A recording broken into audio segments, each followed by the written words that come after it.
Marvel Studios seems to be very committed to a big animated future, and their first project that is coming at us really soon is of course What If. And now as we reflect on the season finale of Loki, I think we just figured out why exactly What If became required watching for the future of the MCU.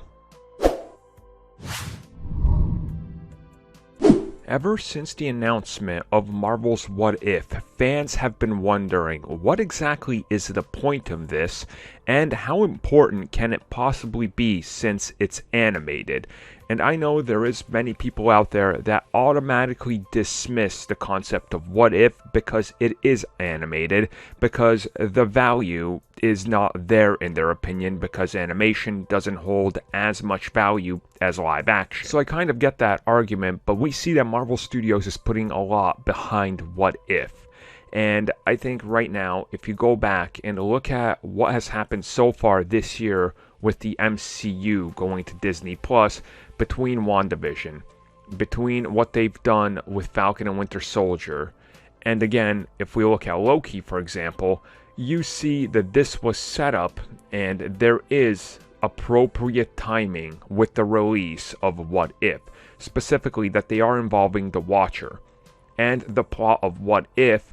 being the representation of the multiverse and all the stories that have spanned outside of the norm, or the norm that we're used to. And again, if we go back to that final episode of Loki, where Kang breaks everything down and gives us the story of what is going on and how they approach the multiverse and what happens at the end with his passing, I think you start to see now that things are a little bit more connected and why What If is happening after Loki. And at the same time, we recently even had Tom Hiddleston say that he did voiceovers for Loki in Marvel's What If, teasing that there is elements that carry on over from Loki that he had to get into that mindset. So you start to see that there's definitely connective tissue here, but I think on a grand scale, the use of What If will be to see how the fans respond to what is given to them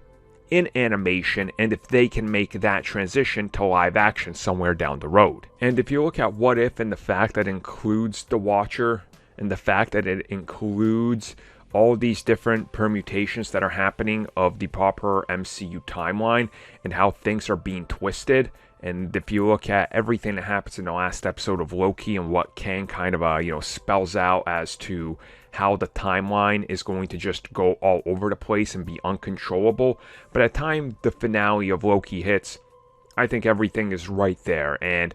it now makes sense why What If had to be placed where it was and why they dropped the trailer right before the finale of Loki. Because they wanted to get people hyped, because the next step is exploring the multiverse with animation.